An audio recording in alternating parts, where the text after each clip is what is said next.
Hi everyone, I want to give you some tips on how you can get into the higher world tiers, especially tournament difficulty, quite easily, even with a quite low level character. So this is something that I used myself when I was giving up my alt tier, for example, and this is with those Seeker caches. So you might have seen this already in the Vampire Blood Harvest events. There's the new season theme. It's like marked by this icon here and this like teal color on the map. Basically the Helltide 2.0. And here you have those caches. And you need a key to open these. The Seeker keys, they can drop like randomly throughout those zones and from the Blood Seekers that sometimes come, the big elites.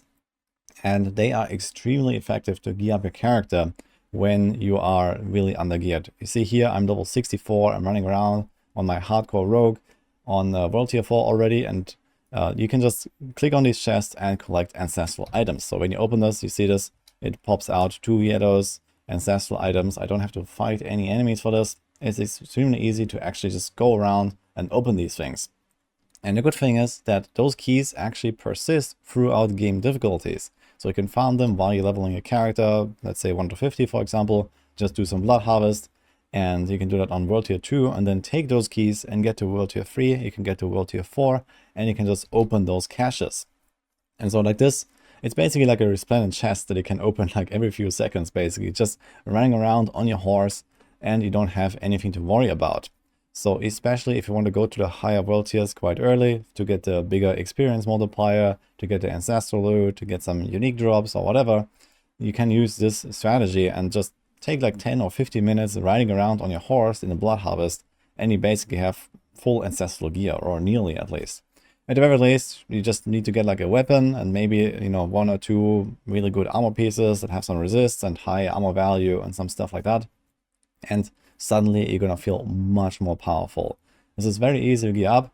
And later on, you see this here right now, this is the Blood Harvest event where you can attach those lures. So this is also an extremely effective way to gear up right now, where if you have multiple people, you can go there. You have to spend 50 blood lures 3 times, but only basically 3 separate people spend it once, for example. And then you summon a massive event here with lots of those elites, lots of those blood seekers, lots of loot dropping there. And this is also a good way to gear up once you actually have a bit of character power. So to get started, use those caches. And then the second is go there and do those blood harvest events. Especially when there's a lot of people around, you can basically infinitely sustain this event. And it has an insane amount of like elite spawn rate, so that you get tons of loot. Like people are getting dozens and hundreds of legendaries there in no time, basically. So like this, you can get all the aspects, you can get really good gear, and then you can move on and do Helltide or Nightmare Dungeons or whatever you want to do with a much stronger character after just a little bit of time gearing up. While we're at it, I also want to highlight the boss loot table cheat sheet that we have here on Maxwell. So especially if you're looking for certain uniques that you want in your build, you might want to go check this out here just to see which uniques drop from which boss, because they all have their own individual loot tables. And some of them can be found quite early in World Tier 3 already. For example, Varshan and Grimoire, etc.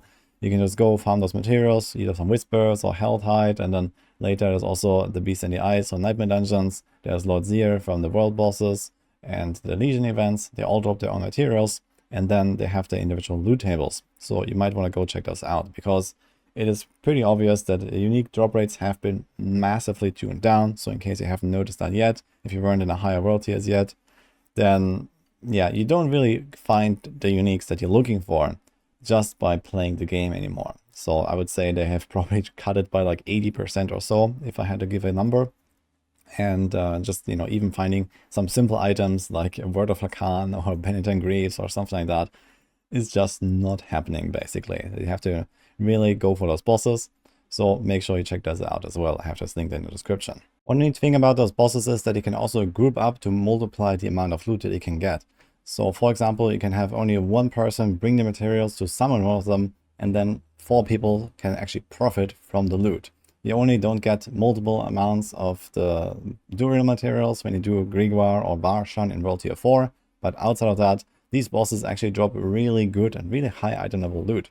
And on top of that, you get the uniques from their loot table.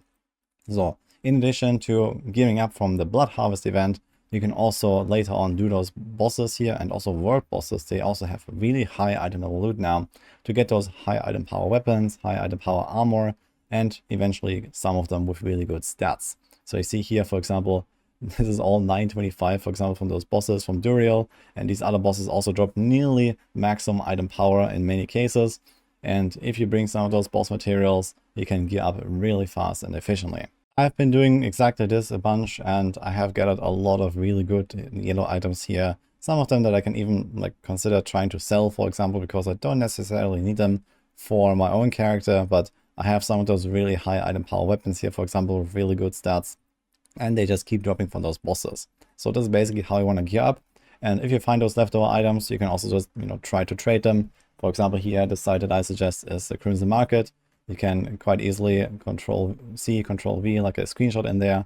It lists the item, you can add a price, and then you can try to get maybe some extra gold income from that. And this is what you can use to roll your other items at the Occultist, for example.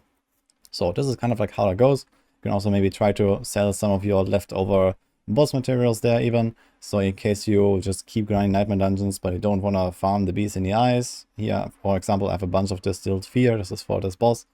You can also just try to get rid of that and maybe trade it for another material later. So this is basically how that works right now. And so far it has been an absolute blast trying to gear up, trying to find those juicy item upgrades from those bosses, and as you progress. And just keep going with your gear until you maximize it. I really like that, and I hope I could show you how it's done in Season 2. And that's it for now, so hope you enjoyed this video. I wish you good luck with the rest of the season, and see you guys next time.